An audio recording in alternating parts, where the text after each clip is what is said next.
purpose of the braking system of the car is to bring the car to a safe stop in a predictable manner.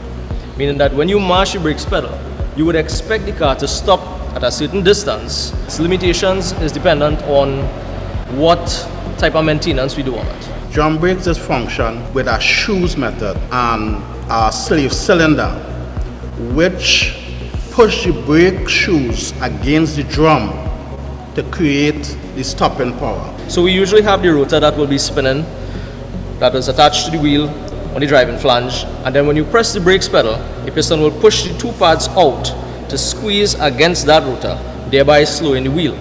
Changing your brake fluid, it's very important. Keep an eye on it and have your mechanic flush your system, and Dwayne can help me here. At Ultra, we always recommend having a quality brake fluid that meets manufacturer specifications. Ultra has the brand Platinum brake fluid that meets the .3 and the .4 specification. Right? Using that brake fluid will give you it has a very high fluid boiling point, right? As well, it will give you a nice, fast, safe in braking. Any fluid or liquid that boils, once it starts to cool down, it condenses, and you will actually get condensation, water condensation, forming in the braking system. And you don't want it to remain as just a liquid there. It will go to the lowest point and create rusting, and your brakes lines, and usually by a caliper piston and stuff like that. If you look on the inside of the wheel or the inside of the rim, the back of the hub, you would see it being wet. It may indicate that you have a leak in the system. Yes. And that's important. It could be very dangerous to have a brake leak. Whenever your brake system or the brakes pads gets low to the front and you mash the brakes pedal, you would hear a squealing sound from the front. Yeah. That squealing sound is a little metal tab that goes and touches the rotor. That gives the driver an indication that the brakes pad is at a critical level and needs to be replaced. Some people would just go with a screwdriver and bend it back and say, well, I'll get a little 2 months out of that again. Because after that song, then you hear the growling song. Grrr, that means metal to metal. How often is it recommended that we check that rear brakes? If you are changing your disc pads, let me say once every 3 months, just using a figure, on the second change, which is at the 6th month, check your brake shoes, because the front disc pads tend to wear 3 times faster than the brake shoes at the back. We have cars now that don't carry a lever to pull but a pedal to mash or pedal to depress. So those types of braking systems also need periodic adjustment. Best thing, refer to your manufacturer specifications for when is the correct time to adjust those. General rule of thumb for vehicles with a lever, once it goes past 3 clicks, then you might need to start looking at doing some service and adjustment. As we move to the next session, I want to thank you for viewing, and we look forward to you all joining us at the next episode of Toolbox Talks.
Good afternoon and welcome to Ultra Lubricants Protecting What Counts webinar series. My name is Michelle Salandi, your host for this afternoon. It gives me great pleasure to welcome all of you who are viewing here on Zoom, as well as those tuning in on the YouTube channel. Welcome to the 5th in the series of webinars for the Ultra Lubricants brand. Ultra Lubricants has partnered with the National Energy Skills Center and the School of Continuing Education to bring these webinars to you. On this, our 5th webinar, we are grateful for the feedback we have been receiving online and that we are able to reach our target audience. We are happy to have the mechanics, spare parts outlets, as well as NESE's automotive students with us. Thank you again for joining us. Today's webinar is entitled Hit the Brakes, which will address brakes, hydraulic system operation, and maintenance. But before we get to that, let me talk about our partner, the School of Continuing Education Department. They're responsible for initiating, creating, developing, and implementing growth opportunities amongst multiple organizations with the intent of reaching new markets and forming new partnerships with other agencies and or organizations. So naturally, they were very enthusiastic when approached by NP to host these webinar series. Let's talk about Ultra. As you already know, Ultra is the premier lubricants brand of NP, offering a range of internationally accredited motor oils for all classes of diesel and gasoline engines, as well as a host of automotive products. And we take pride in blending world-class lubricants for a unique climate here in the tropics. Ultra has been in this business for 40 years, and over that time, we have developed a reputation for blending original equipment manufacturer, or OEM approved, and American Petroleum Institute API certified quality lubricants, including our own Ultra lubricants. This has resulted in opportunities to blend for other multinational brands, thus putting Ultra lubricants on par with the quality of other international brands. So, having shared all this information on Ultra, coming up next, we have a behind-the-scenes look at how our lubricants are made. We invite you to take a look at this very interesting video, and you will see why we stand by the quality of our products.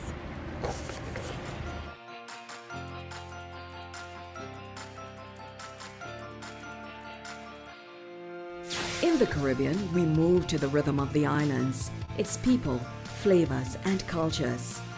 At National Petroleum, we focus on this movement as the energy that guides us and as a leader in the research, development, and manufacturing of the only brand blended specifically for our tropical conditions. We take pride in facilitating this movement day to day, town to town, and nation to nation.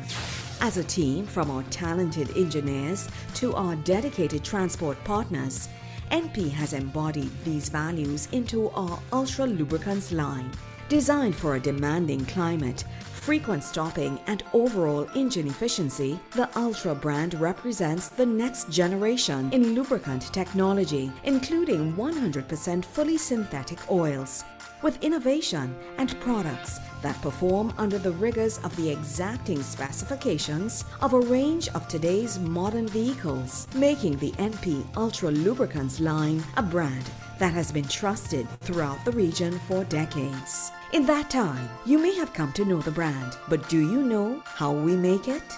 The process begins with the delivery of high-quality base oils and additive packages shipped by tanker to the plant. Purchased from leading international suppliers with proven track records for superior quality, these raw materials are pumped into holding tanks for use in each new batch to be blended. The work of identifying the exact blend needed to obtain the required specifications is performed by certified technicians at the on-site lab. Exacting specifications are met for each new batch produced, and orders are then sent to the blending station.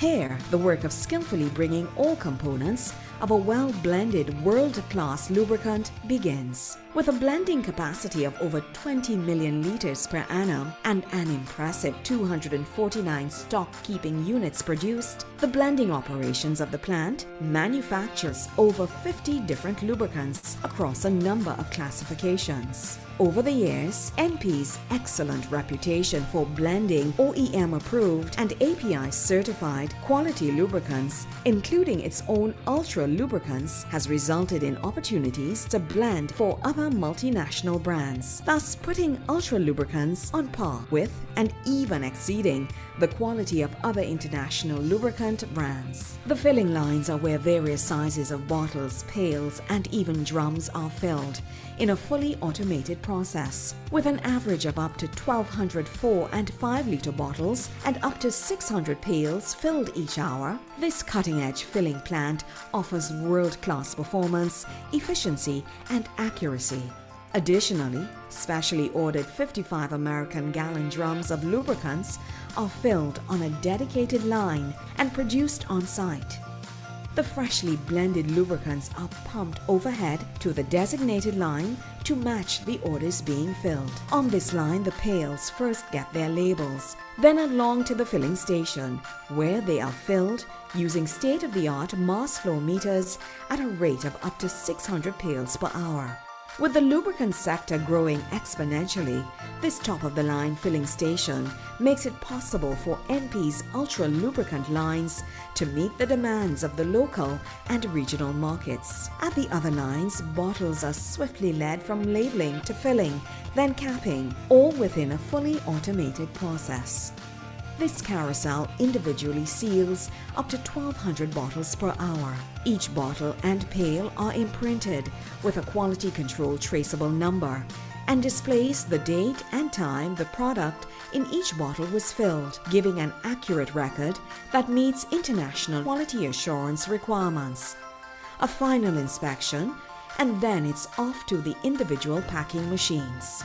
This highly efficient and very impressive process completes the packing stage within a caged area designated for the safe and efficient operation of a high-tech robotic arm. With its anti-collision functions enabling very rapid movements, this robot is able to lift up to 150 kilograms of stock at a time. With great precision, the robot keeps the packing process up to speed, just as the NP brand keeps a pace of new and emerging markets, customer needs, and technological advancements across the nation and across the region. Ultra Lubricants, world-class lubricants for tropical conditions. And there you have it, a glimpse of how we make our lubricants right here at NP Sealots Border Spain compound. Just to let you know, Ultra Lubricants brand is available at multiple spare parts outlets across Trinidad and Tobago. 700 plus spare parts outlets sell our quality lubricants. In addition, you can visit our 38 plus quick shops across the country and you will find Ultra Lubricants there. For those of you who are viewing by Zoom, if you look in the chat, you will see that we have posted the names of our Ultra sales reps, Stephen Subaya and Sulin Harilal, who are also willing to assist with orders if you are looking for particular products. Moving on to our next item. We have shown you how our products are made. Now we will take this opportunity to dispel some misconceptions about Ultra Lubricants. Over the years, we have heard 4 pieces of fake news for which we want to set the record straight. So let's deal with the first one. It has been said that Ultra Lubricants are blended with used oils or substandard base oils. That is absolutely incorrect. OEM and API approved Ultra Lubricants are blended with base oils and additive packages from leading international suppliers who have proven track records for superior quality. The second one, for those who have new vehicles, it says that if your vehicle is serviced by a car dealership using Ultra Lubricants will void your warranty. That is also incorrect. Any brand of engine oil that meets the specifications as stated in the owner's manual can be utilized without voiding warranty. So ask for Ultra by name and know that your car is covered on and off the road. Another item of fake news. Ultra Lubricants are inferior to popular international brands of lubricants. Also incorrect. High quality base oils and additive packages are purchased from reputable suppliers, are used to blend OEM and API approved lubricants, putting Ultra on par with the quality of other international brands. And the final one is that Ultra does not have a synthetic line of engine oils. Also incorrect. Ultra produces high performance, fully synthetic engine oils designed for diesel and gasoline engines and specifically blended to meet the demands of tropical conditions. And there you have it. Fake news dispelled and put to rest, and we have shared with you the truth as it relates to NP Lubricants. Thank you for staying tuned with us. Moving right along, we are going to a presentation by our technical associate, Mr. Dwayne Bryan. He's going to tell us about understanding brake fluids. Over to you, Dwayne.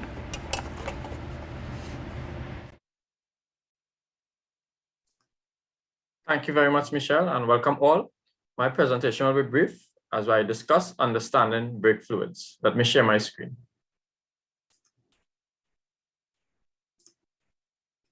Right. I hope all are seeing the screen. All right, so just to give you, as Michelle indicated, just to give you an overview of Ultra's operations. So as you saw the video, that we are a world-class, first-class manufacturing operation with robust distribution channels throughout the Caribbean region. We produce high-quality products, and we also have contracted blends for world-class brands. Right? Our blending capacity is of over 20 million liters per annum, so we can produce for the entire Trinidad and Tobago as well as the Caribbean region. In blending, we produce over 50 different lubricants manufactured under engine oils, greases, transmission fluids, gear oils, coolants, brake fluids, which we'll be discussing today, industrial oils, and synthetic compressor fluids.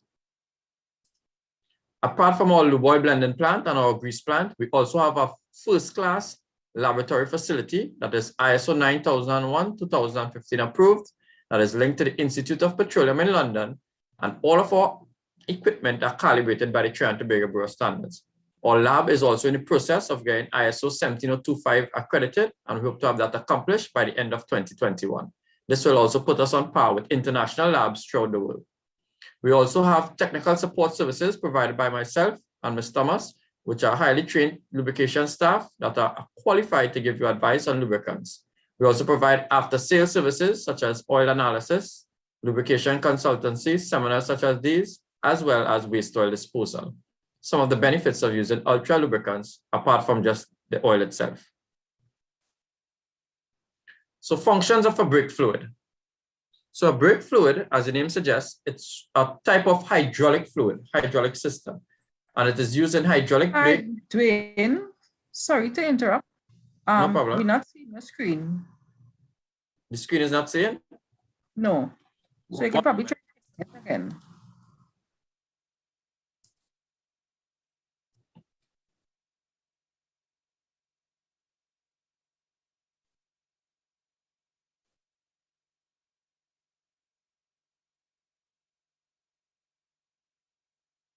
Right, are you all seeing the screen now? I do apologize for that.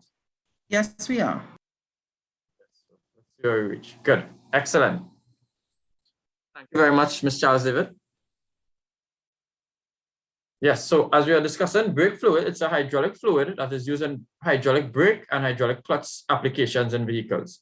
In simple terms, it's basically when you apply your foot to the brake pedal, the brake fluid plays a crucial and critical role of transferring the force, right, to the pressure of the front and rear brakes in order for you to stop the vehicle.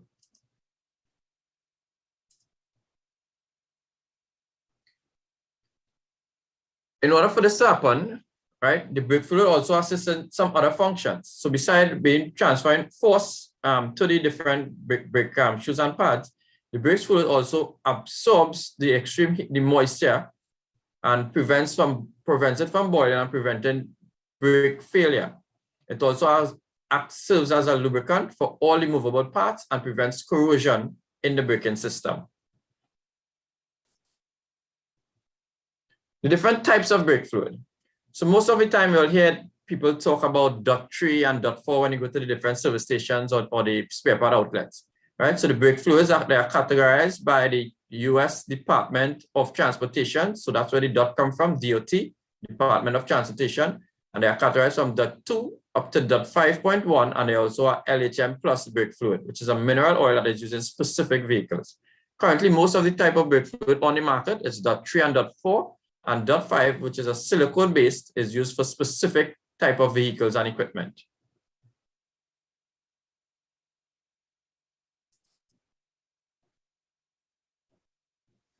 So how frequently should brake fluid be replaced? According to major OEMs, original equipment manufacturers, the brake fluid should be drained every 2 years or 40,000 kilometers and refilled. Some OEMs recommend every year for .3 and every 2 years for .4.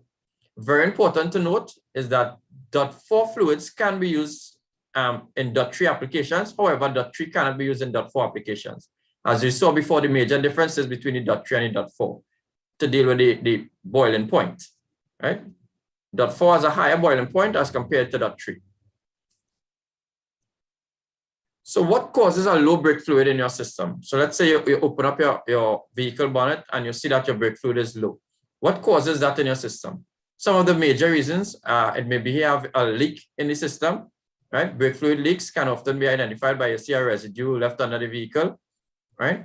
Or probably your brake pads are worn, right? This may also cause low brake fluid in the system, or you may have a damaged brake line in your vehicle.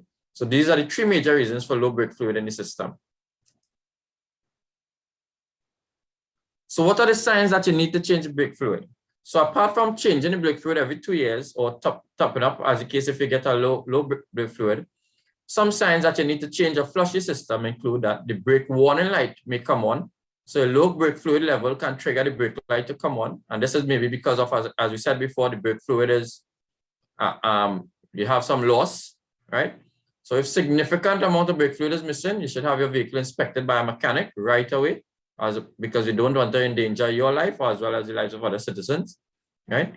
If the brake fluid is low, discolored, or dirty, you should also change the brake fluid, right? And if the fluid has a shade of brown or black, this indicates that it has become contaminated with particles, and therefore you should change the brake fluid when you see these different colors.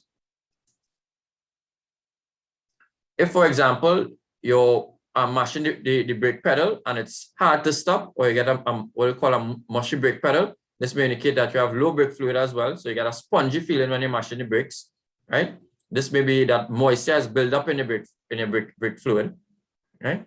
Or it may also be because you want to have to replace the brake system, right? So if you replace the engine, so for example, if you replace the engine oil in your vehicle, you wouldn't use back the same engine. If you replace the engine in your vehicle, you wouldn't use back the same engine oil. Similarly with the brake fluid. Once you change your brakes, it's necessary to change the brake fluid as well. So Ultra has under the Platinum brand brake fluid. So some of the key benefits of using Platinum .3 or .4 brake fluid is that it has a very high boiling point to give you consistent and safe braking performance under the severe braking pressure. It has excellent seal compatibility. So therefore you will see no deterioration in your seals, hose, or metallic parts by the fluid, and provides you with excellent corrosion protection. So you get extended life and reliability of your brake system components. Those are some of the major reasons for using Platinum .3 or .4 brake fluid.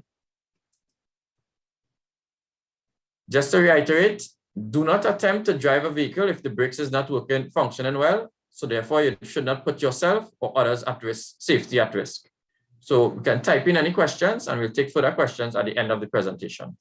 Thank you very much. Thank you very much, Dwayne, for that very informative presentation. Now we've come to the part that most of you tune in for, that is the technical information. And for this, I have the privilege of introducing instructor Kiran Singh Raghunan Singh to deliver a presentation. For those of you who do not know, Kiran Singh Raghunanan Singh has been an instructor at NESC for the past 20 years. He has 37 years experience in the automotive industry and has attained the Canadian Red Seal Certification Automotive and Heavy Equipment Auto and Diesel NEC. We now invite Mr. Raghunanan Singh to address us. Thank you and welcome to everyone who has joined us this evening.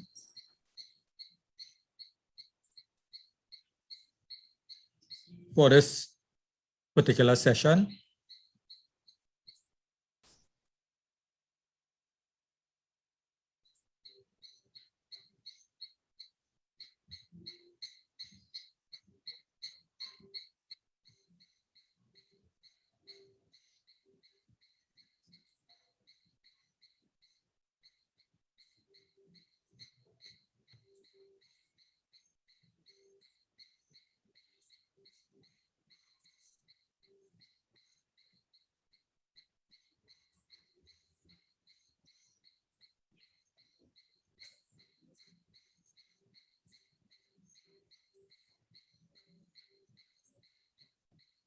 So this evening's session is going to deal with the hydraulic brake system, operation and maintenance.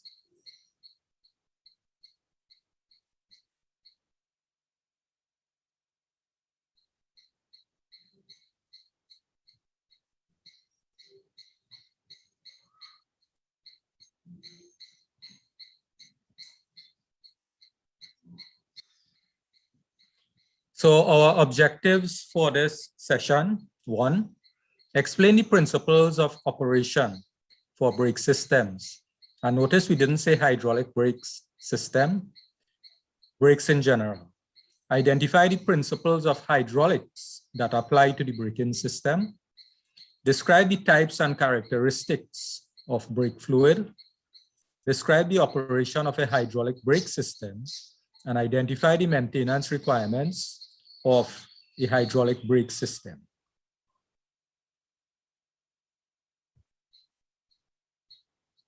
So the first one, explain the principles of operation for brake systems. So one of the important words we need to remember when we talk about brakes is friction. So the first point here, the purpose of any automotive braking system is to enable the driver to control the vehicle's speed. So you're in a vehicle, you're driving this vehicle, and while we'll appreciate when you take your foot off the accelerator, the vehicle may slow. Once you want to control the speed effectively, you need to use the brakes on the vehicle. Secondly, any level of braking from a small speed reduction to a full panic stop may be required of the braking system. So the brakes must function through all of these different operating or different operation situations that might be encountered while driving and trying to stop. The brakes must respond in a predictable fashion, performing and reacting to driver input in a manner the driver can anticipate. So when you drive your car,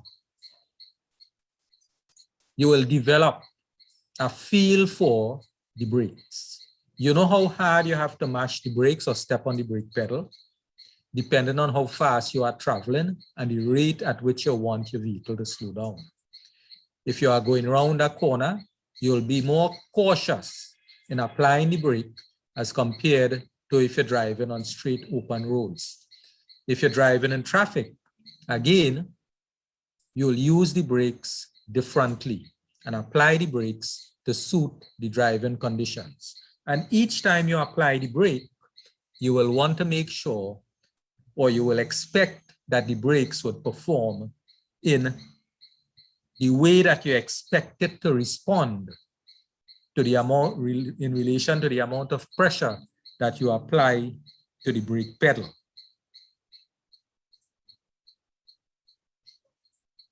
So an important thing we have to remember about the braking system, and we may not consider this when we're thinking about brakes.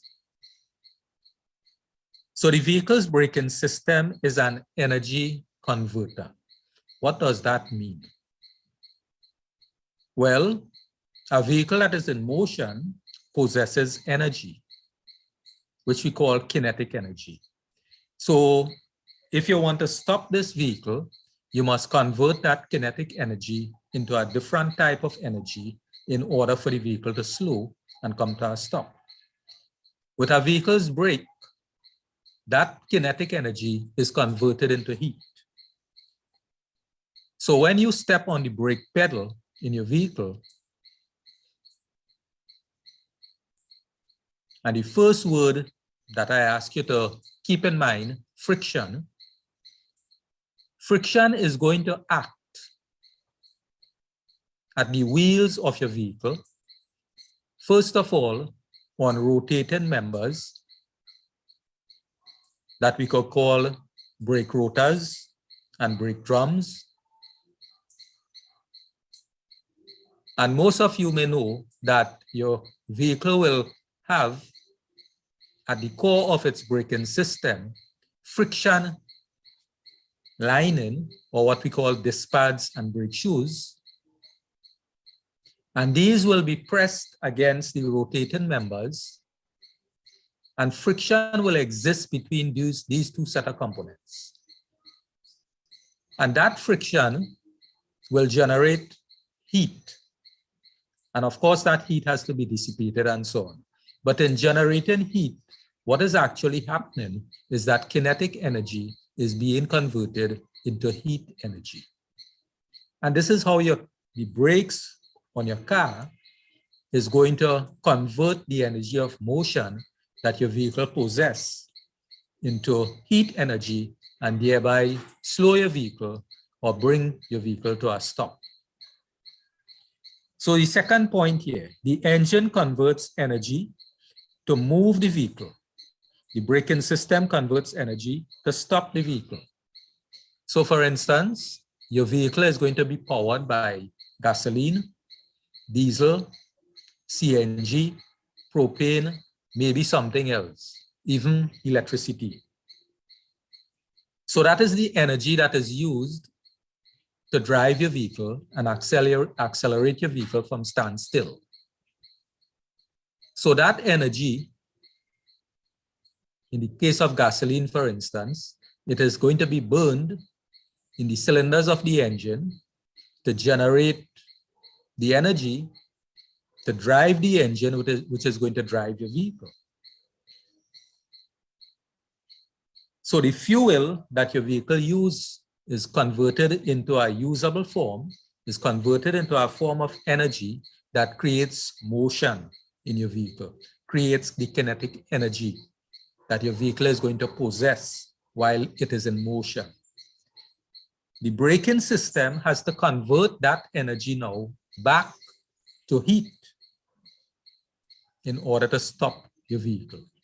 So that is the scientific process by which the conversion takes place, by the process by which your vehicle is able to accelerate and your vehicle is able to slow down and stop.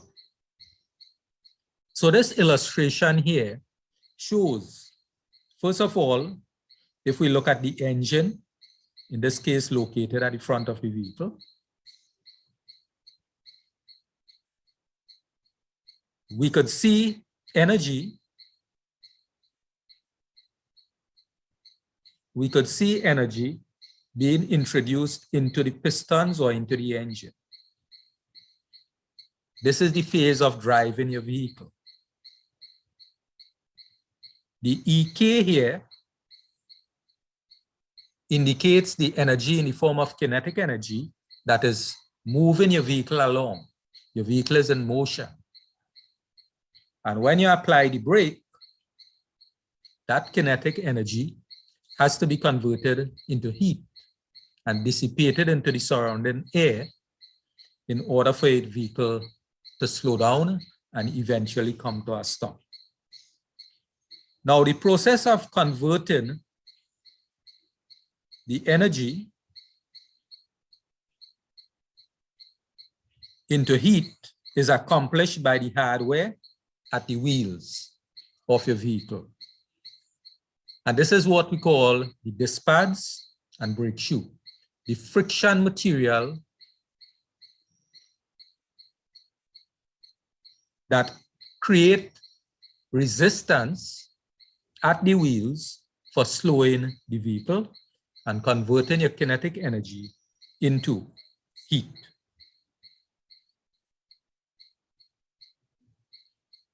Now, there's another way that friction is critical in the performance or operation of the braking system. So what we're looking here is at one wheel on a vehicle. So let's say this is a front wheel. We see the weight of the vehicle is going to be imposed through this wheel on a point on the ground. And we see the arrow on the right indicating cornering forces. For instance, when you steer your vehicle, the arrow on the left indicates acceleration and braking forces. It means for your vehicle to accelerate, the wheel must grip the ground at that point and not slip or spin freely in order to move the vehicle from a standstill position. Also, at that point, when you want to stop, that small area of the tire on your vehicle that contacts the ground, that is the little area contacting the ground where friction must act between the tire and the road surface to slow your vehicle. So it's not a very large area. So this is why it is critical that tires be made of special material, most times rubber, specially treated rubber at that. The tread on the tire is of a special design that allows it to create greater friction between the road and tire. And of course, the tread is designed in such a way so that if water should get in between the tire and road, it will be squeezed out and not substantially reduce that friction. Now, if that friction is not there, it means your vehicle cannot accelerate, and also it means your vehicle cannot safely be brought to a stop. We don't normally think of all of these things when we drive vehicles, but you have to remember the contact area between a tire and the road surface is not extremely large.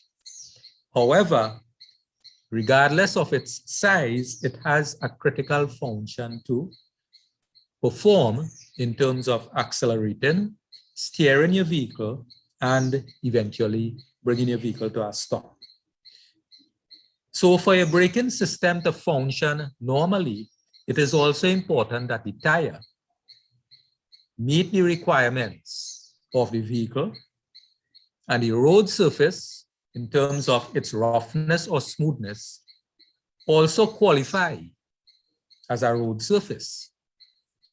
Because if you could imagine driving on ice or snow, the friction is going to be substantially different between the tire and the surface. So for instance, rubber and dry barber green represents two surfaces that are pretty good at creating enough friction for the acceleration, steering, and stopping of your vehicle. Think about what happens when rain starts to fall. You now have a layer of moisture between your tire and the road, and that friction has been substantially reduced. It becomes even worse if you're driving through a substantial amount of water on the road, especially at higher speeds. Your vehicle tire actually rides on a layer of water and does not physically contact the ground or the road. And in such a situation, we would say that the vehicle is now aquaplaning. Your steering may not function when you steer the vehicle under these conditions. And quite often, this is the sort of situation that causes vehicles to run off the road. So it means if you have a substantial amount of water on the road, you have to proceed slowly and carefully and try to maintain contact between tire and road surface.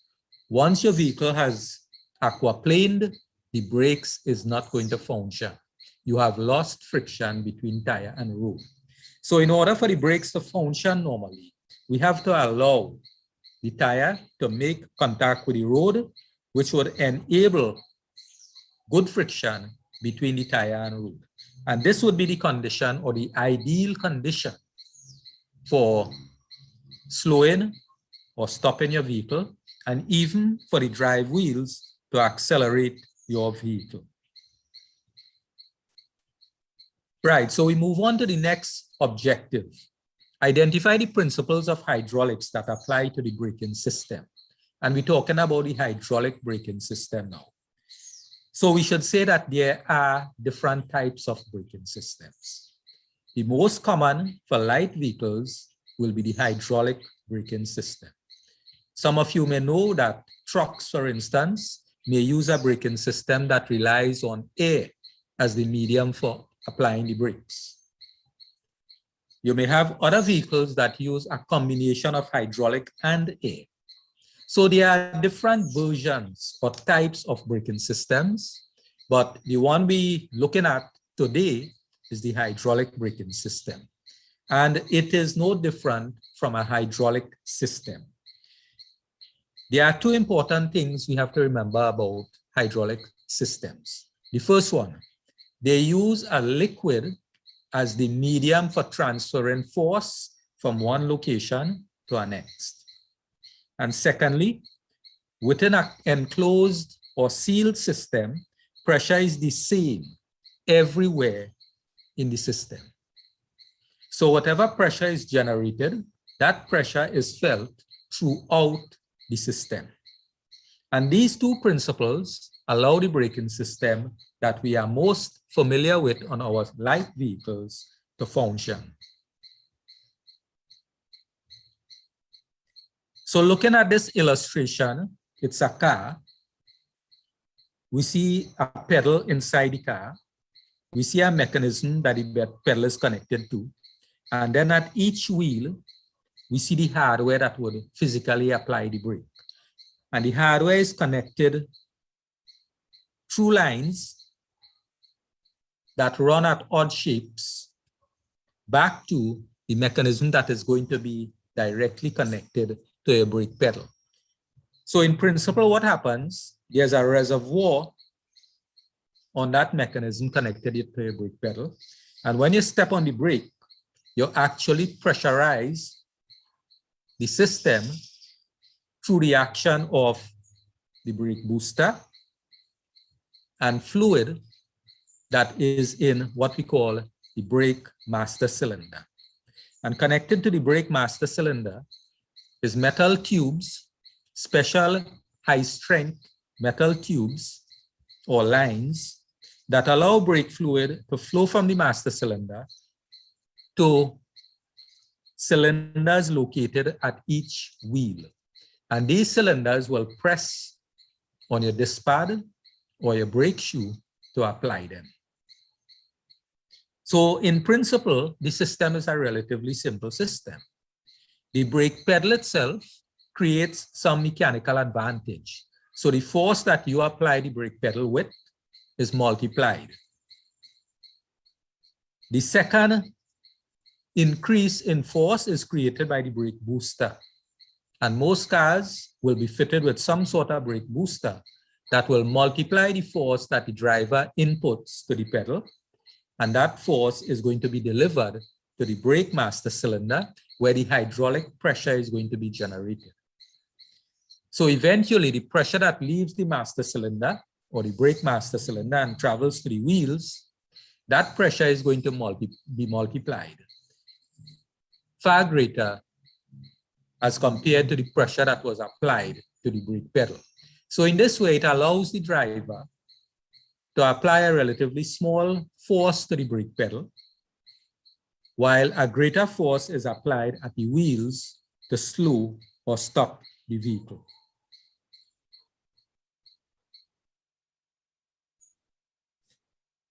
So we're still on identify the principles of hydraulics that apply to the braking system.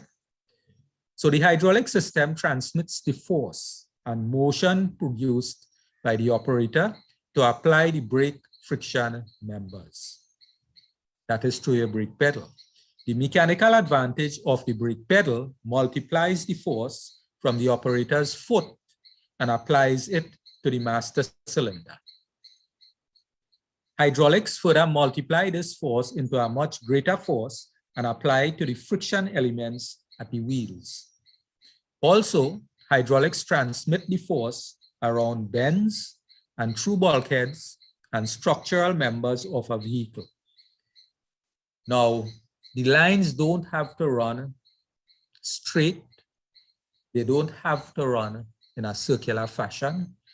The lines that transmit the hydraulic fluid from the master cylinder to the wheels, they could follow the contours of the areas of the car which they have to pass through or against which they have to be secured. And this is one of the advantages of hydraulic systems.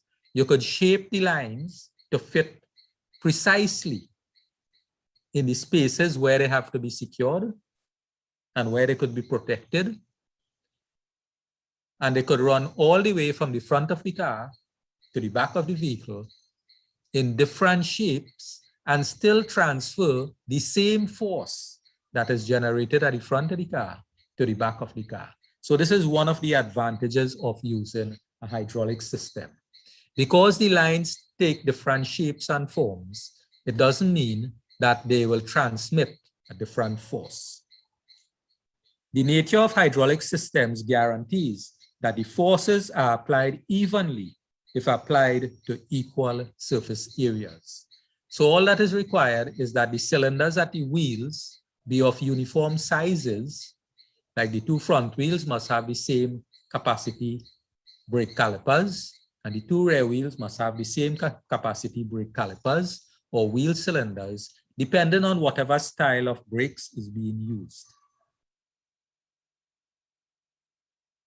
Now, since this is a hydraulic system, the fluid in the system is critical to the operation of the system. As Dwayne mentioned previously, if you lose the fluid in the hydraulic system, the system will not function. Of course, certain safeguards are built into hydraulic brake systems. For instance, the system is divided into two separate braking systems actually. So it is not likely both systems will fail at the same time. So if one system fails, the other system will continue to function and will be adequate to bring the vehicle to a stop. However, aside from that, once the fluid level in the system has dropped to what was mentioned before to be the low level, you will see a red brake light or a red warning light turns on or turn on your instrument panel. And this would indicate to the driver that something is wrong with the brake system. It needs to be checked immediately. So at this point, what the driver will do is apply the brake to ensure that the brakes still appear to be working. And you should drive to the closest repair facility that you could get to and have your brakes checked. It is extremely important that when that red brake light come on, it is an indication that something is seriously wrong with your brake. Most likely you have suffered a loss of brake fluid, or the fluid level is low and it needs to be adjusted. But it is not just a matter of adjusting the fluid level, because if there's a leak, the fluid will simply leak out again. So you need to have the brake checked to find what may be wrong with it. Many cars today are equipped with what is called ABS brakes, anti-locking brake systems. Most times when that red brake light turns on, the ABS brake light will also turn on to indicate to you that the ABS system will not be able to function when the brake fluid has dropped to a dangerously low level. So this is a warning to the operator or the driver of the vehicle to make sure that the vehicle is checked at the earliest possible time.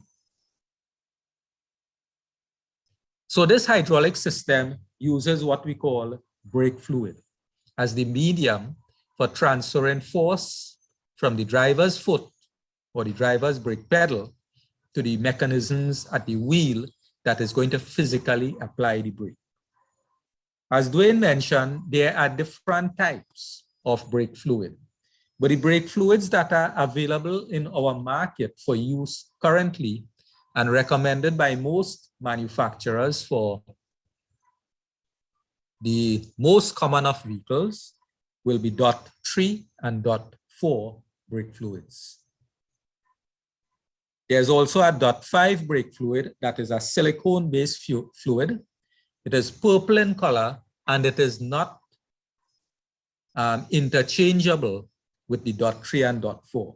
So under no condition should .5 brake fluid be used in place of .3 or .4 or vice versa. Now .3 and .4 brake fluid are amber in color and they could mix. Preferably you should use them separately. So if you are changing the brake fluid in your brake system, you use either new brake fluid that is .3, or new brake fluid that is .4, as recommended by the vehicle's manufacturer. Now, one of the important things or the differences between .3 and .4, when you look at the temperatures, you will see that the .4 fluid could absorb a lot more heat than the .3 fluid. It can operate safely at a higher temperature. We also see minimum dry and wet boiling points. And Dwayne talked about water in the brake fluid. Brake fluids are what we call hygroscopic, meaning they absorb moisture within the brake system and keep that moisture in suspension. And as the moisture builds up in the fluid, the boiling point of the fluid is reduced, because you know water boils at 100 degrees Celsius. And the more water builds up in the brake fluid, the lower temperature the brake fluid is going to boil. And this is one of the reasons that brake fluid have to be replaced periodically. Because if you retain a lot of water in the brake fluid, two things are going to happen. One, on a long downhill braking exercise, the brake fluid is going to start to boil and vaporize in the braking system and hamper the efficiency of the braking system. Secondly, a lot of moisture in the brake fluid is going to cause corrosion within the hydraulic system and ruin some of the expensive components within the system. So it is important that brake fluid be replaced periodically to avoid both of these situations. So in this illustration, the reservoir on the left side is the brake fluid reservoir in this vehicle. There's a yellow label on that reservoir that would indicate to you the type of fluid that has to go in the reservoir. And you could actually see the level of fluid in the reservoir. There would be a minimum and a maximum mark. And quite often, if with the brake lining, all the disc pads and brake shoes in good condition or new, the brake reservoir is filled to the full mark, while these components wear, the brake fluid level is going to drop. And it is not required that you keep filling fluid in the reservoir. You could leave it as it is, and as the brake lining reach the point where it should be replaced, the brake fluid will also drop to the minimum point and turn on that red lamp on your dashboard. In fact, the red lamp will turn on a little bit before the brake's ready for change. And then you will have the system checked. Your technician will tell you that your brakes need to be replaced. And once you have replaced the brakes, of course, the fluid level will be topped up and you will be good again until your next service. So here we have the next objective, which is to describe the operation of a hydraulic brake system. And in a simplistic form, we have the hardware at the four wheels, and we have the lines connecting the four wheels. And quite often, brake systems will have a number of valves located in strategic positions that would precisely control brake pressures in the system to allow the braking system to function at its most efficient. For instance, in most vehicles, the front wheels will do the greater amount of braking for slowing or stopping the vehicle. The rear wheels will do some braking, but to a smaller extent. So the pressure to the back wheels could be reduced and greater pressure could be applied to the front wheels. And remember, the vehicle drives at different speeds.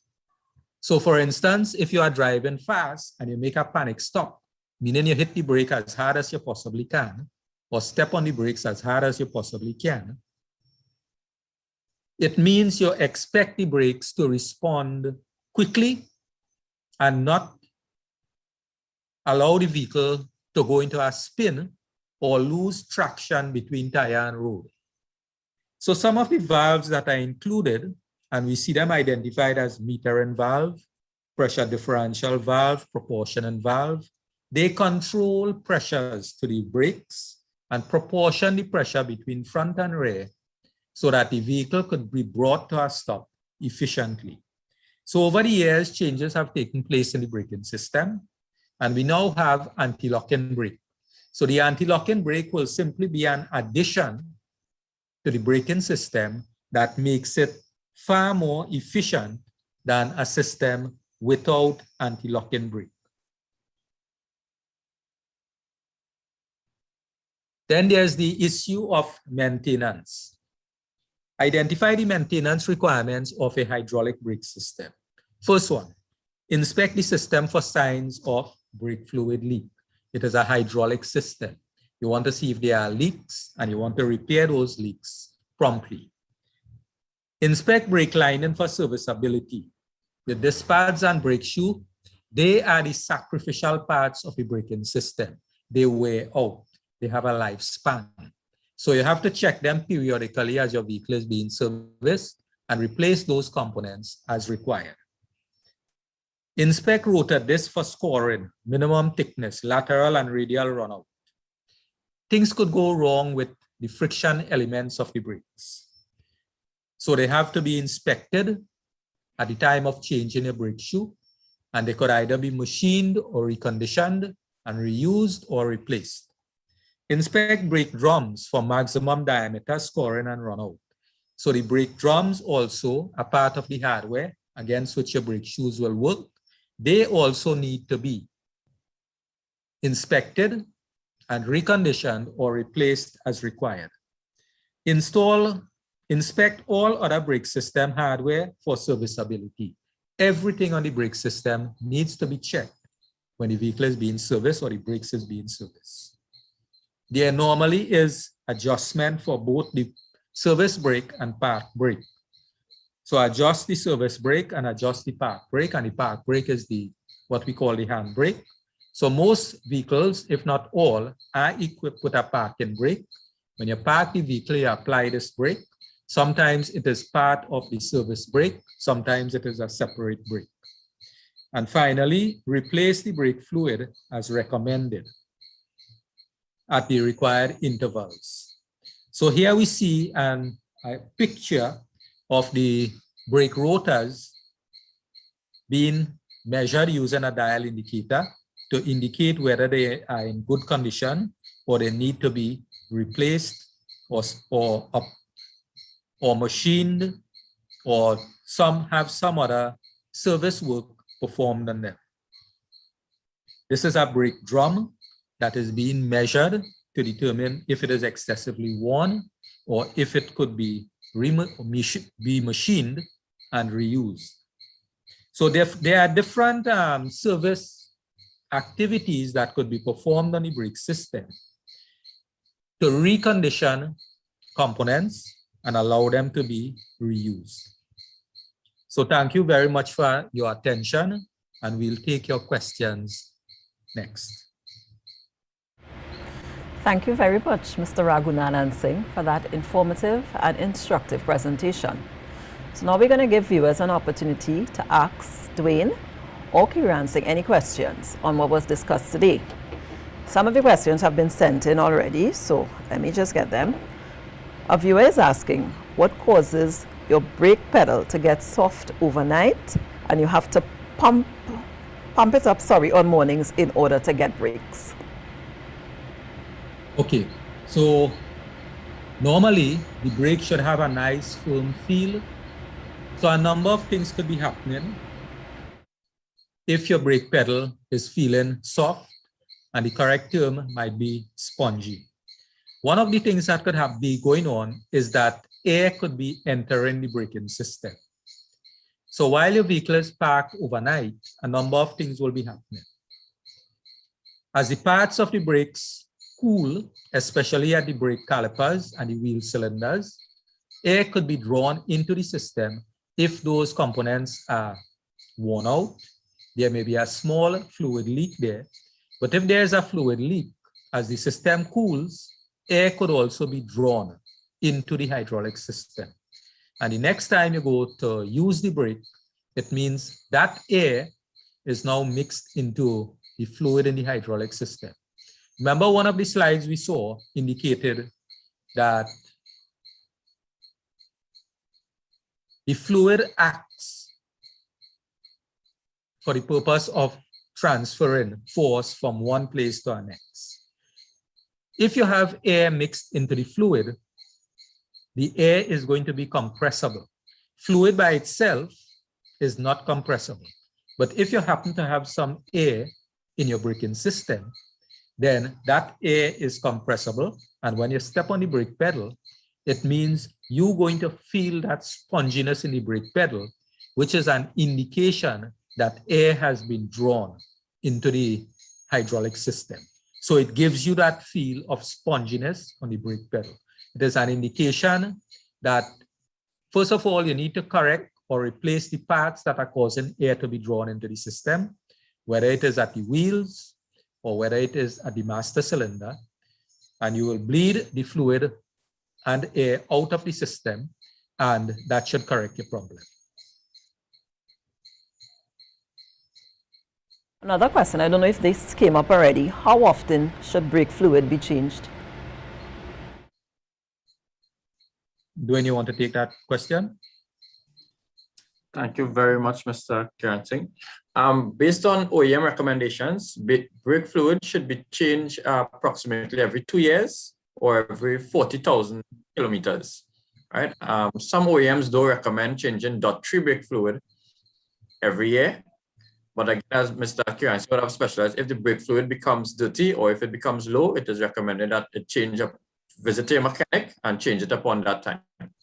Or when you replace your brakes, your brake pads, it is recommended to change the fluid as well at that time as well. Thank you, Dwayne. Another question is, what causes uneven brake pad or shoes wear? Okay, so normally if equal forces are being applied to a brake lining, as should happen in a hydraulic system, because the pressure should be uniform within the system, it could be that you have some air in the system, so all the brake lining, they are not being subjected to the same force. So those that are subjected to greater force will wear faster. That is one possibility. The second possibility is the friction elements, your rotor disc and your brake drums on your vehicle. They may have suffered what we call scoring, and they are rough. They are not as smooth as they should be, or they are not as uniform as they should be. So it means the amount of friction that exists between the rotor disc and the pad will vary from wheel to wheel. This difference in friction would result in some of your disc pads wearing faster than others, or your brake shoe wearing faster than others. Other than that, maybe your brake caliper needs servicing. There may be some sticking taking place, meaning when you take your foot off the brake pedal, the brakes is not releasing completely. So you have what we will call in the industry dragging brakes. This will mean that your brakes is partially applied while the car is driving. And it could happen to both the front brakes and your rear brakes, and this will be responsible. And this is one of those things that could be responsible for the brakes wearing or the brake linings wearing unevenly.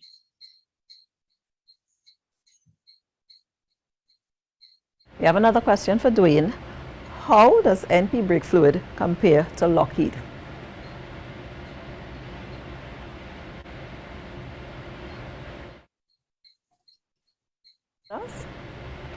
To put in simple terms, we compare. Hi, you all hear me? Yes. We compare fluids that are similar to oils. We compare based on specifications. Both the Lockheed and the Platinum brake fluid meet the .3 or .4 specifications. So we say the Platinum brake fluid is on par to the Lockheed brake fluid. Okay. Okay. And the brake fluid is available at all the outlets you would have called before?